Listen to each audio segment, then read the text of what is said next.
I'm sorry, it's bank policy. There's nothing I can do. Thanks for all your help. You need to go back to Windows 7 and file a name change. Well, can't you just help me? I don't have a morning to waste at this place. I need somebody to help me with this. Why can't you help me? I'm sorry. You need to speak to my supervisor. He'll be right with you. I'm happy to help, but it seems that you have some decisions that you need to make before you're ready to book here. But we still need to work all this out. I need some help with a leaky drain pipe.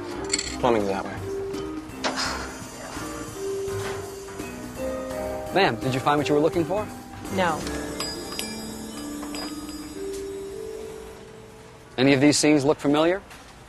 You know, every business wants to give its customers the help they need, right?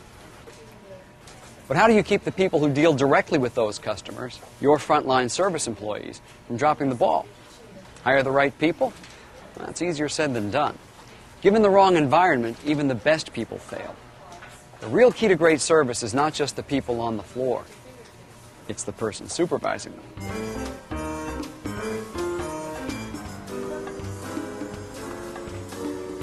Here's a question. When you walk around and observe your people, what do you see? Some supervisors have an eagle eye. They see every mistake, every little thing that's out of place. And they never miss an opportunity to let people know about it.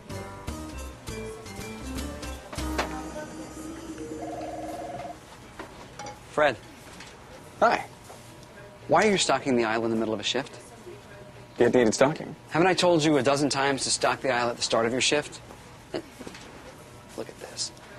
These labels aren't lined up. Oh, sorry, I was going to fix those. Let's try to have a little pride in our work. Let's try to take a little pride in our work. Excuse me. What? I need some help with a leaky pipe drain. Plumbing is that way.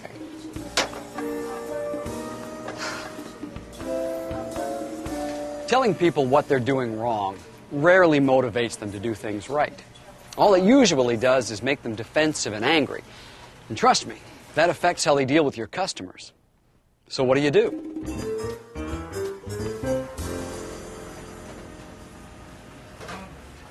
Hey, Fred. How's it going? Fine. Your aisle's looking good. I like how you've reorganized this area. Thanks. And we were running low on these, so I decided to restock while I had a minute. Oh, well, thanks for taking the initiative. Just be sure to keep an eye out for customers. Sometimes if you seem too busy, they don't want to interrupt you. Got it. Okay. And you know what? If you get a chance, see if you can't make these labels as nice as those over there. Good work. Thanks.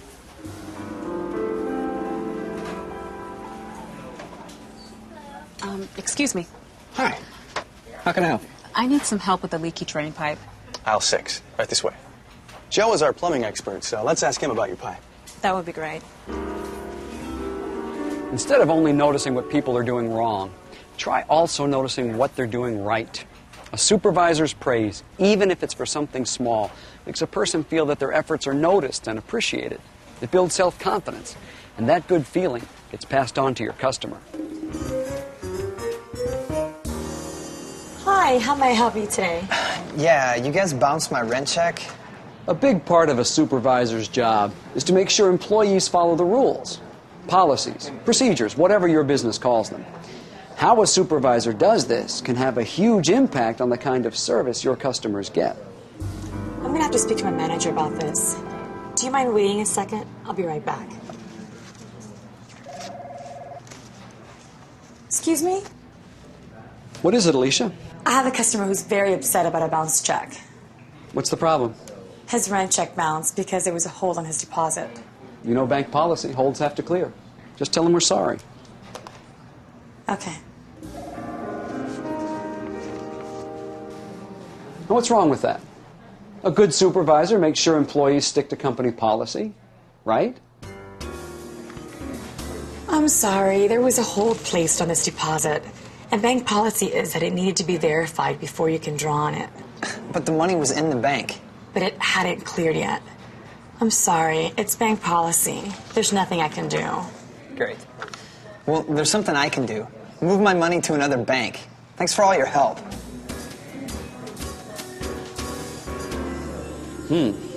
I doubt that's the result the policy writers were going for. The fact is, sometimes the most well-intentioned policy can get in the way of good customer service. There may be a creative solution that keeps everybody happy, but if all your people hear from you is policy, policy, policy, what motivates them to find it? They're more worried about breaking the rules than taking care of your customer. So how do you change that? Excuse me? What is it, Alicia? I have a customer who's very upset about a bounced check. Okay, well, let's take a look at the account and see what we can do. Do you have the account number? Sure do. And then the problem is that there's a $70 overdraft fee, so now there's not enough in the account to cover the check. Well, it looks like the account's been open for a year, and this is his first bounced check. I'd say this is a case where we could waive the fee and resubmit the check. Maybe I could even talk to him about getting overdraft protection by using one of our credit cards. Good idea. Great, thanks. The fee will be taken off the account today, and the check should clear tomorrow. Thanks. That sounds great. I really appreciate you taking care of this. Just doing my job. Every organization has its policies and procedures, but they're rarely intended to ensure that employees behave like robots, especially around customers. Frontline service people want and need a supervisor they can go to for help. Someone whose focus isn't just enforcing rules, but also helping employees find solutions.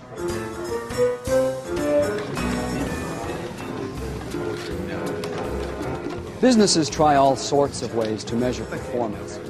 Calls per hour, sales per shift, how fast the line moves.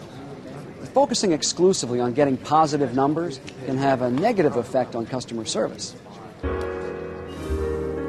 So I just got in last month's wait time numbers, and we're up again. So I want everybody to focus on keeping these lines moving, in and out. I also want to remind you that your breaks last 15 minutes. Every excess minute's going to cost you a tardy point. All right, let's just try to be a little more professional here. That's it. Excuse me. Hey, Bob. It's Don. I was wondering if there's a way I could shift my vacation schedule to kind of coincide with my wife's. It would be the last week in June. Yeah, the vacation schedule's already set. I don't want to make any changes.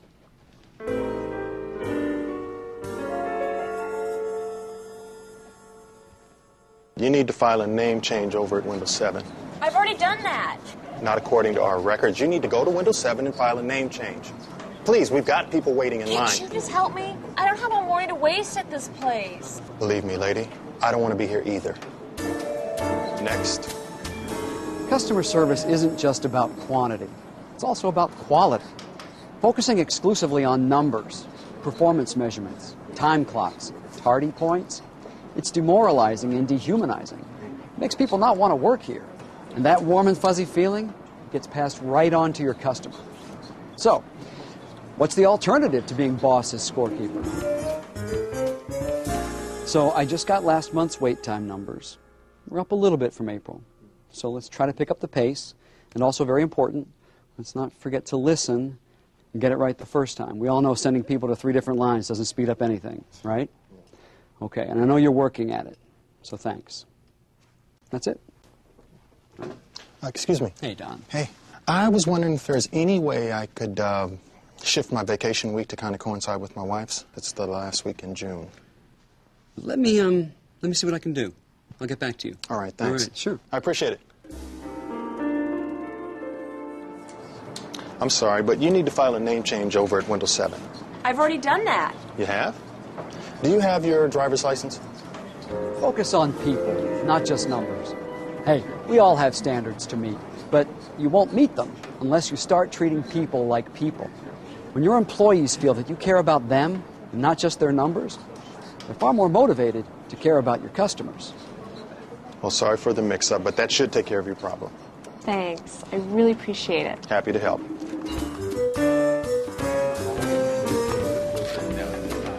Most supervisors got to be supervisors because they know what they're doing. They got a few years' experience under their belts. So when an employee has a problem, there's a natural tendency to jump in and solve it for them. Let me make sure I understand this. Your pharmacy says your prescription card doesn't cover this medication, but you say you got an exception? Yes, it was all supposed to be taken care of. Okay, just hang on. This is kind of complicated. Let me check with my supervisor. Here's the pen, Dad. Oh, no problem. Excuse me. Can I get some help? What's the problem? This guy says that he was approved for a certain medication, but the rep who told him that he was approved is out, and now the pharmacy won't fill the prescription. Did you pull his record? Yes, but I don't see the authorization entered into the system. There's a note that the request was made. I can go check with the authorization department. No, just put him on hold. I'll handle it when I get off this call. Okay.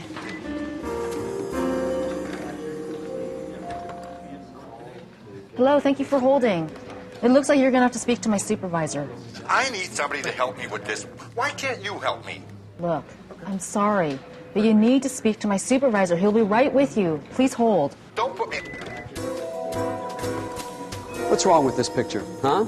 Employee needs help, supervisor takes over. It's easier if I just do it myself. Happens all the time. But when a supervisor gets in the habit of taking over every problem that employees can't handle, employees never learn how to solve problems on their own. And when the going gets tough, they just hand the ball off to you, which means that on top of doing your job, you end up doing their job. And that's not fair to you. And it's not fair to them. Did you pull up his record? Yes, but I don't see the authorization entered into the system. There's a note that the request is made. I can go check with the authorization department. I think that'd be a good place to start. Would you like me to check back in with you once I find out? No, I think you can handle this one. Come see me if you get stuck. Okay, I'll do my best. Yeah, I'm back. Hello, sir? Sorry for the wait. Let's see if we can sort this thing out. Do you know about when the exception was approved? When you think they can handle it, encourage your people to solve problems on their own. Sometimes they'll make mistakes, sure, but other times they'll come up with better ideas than you would. And what's more important is that they'll start to feel that they own the customer's problem and that they have the responsibility and the power to solve it themselves.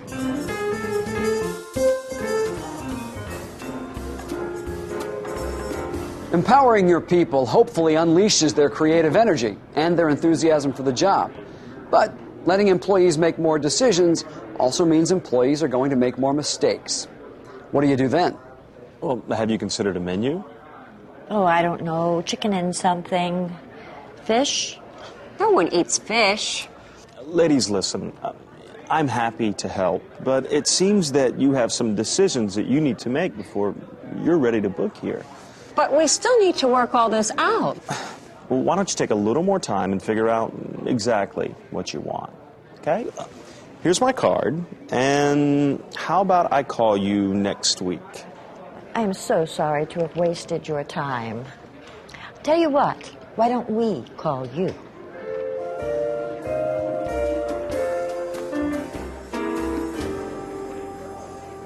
What just happened? Well, they didn't know what they wanted, so I told them to call me when they did. Never, ever let a customer walk out the door. They didn't know what they wanted. Well, it's your job to help them find out, isn't it? What you just did is send them off to another hotel. Great work.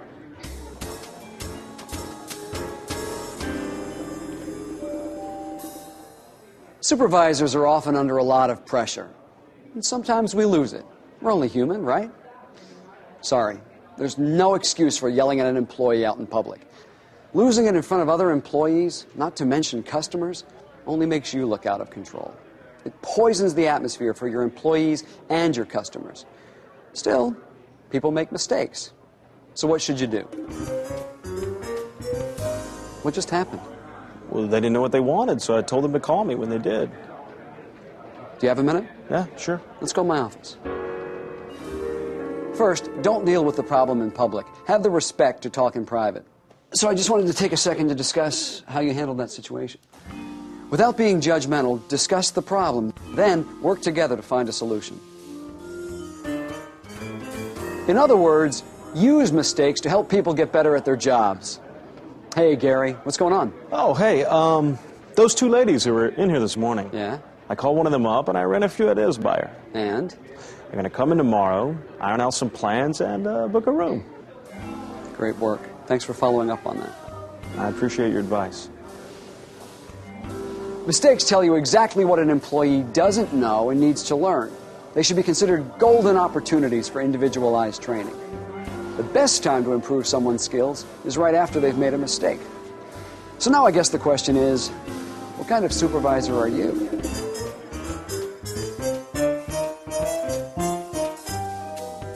If you get a chance, see if you can't make these labels as nice as those over there. Good work. I want a supervisor who actually notices and appreciates the effort I'm making. I'd say this is a case where we could waive the fee and resubmit the check. I want a supervisor who stops what they're doing and takes the time to help me figure out how to solve a customer's problem. You know, let me see if I can work something out. I'll get back to you today. A manager who doesn't just see me as the guy at window number 15. Somebody who actually cares about me. I think you can handle this one. Come see me if you get stuck. I want a supervisor who trusts me enough to get out of the way and let me do the best job I can.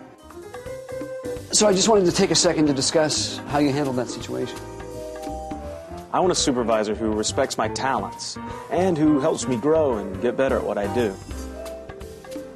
Ultimately, great customer service thrives in an environment where employees are encouraged and supported. It's up to you to help them help the customer. When they're listened to and given the help they need, they'll do the same for your customers.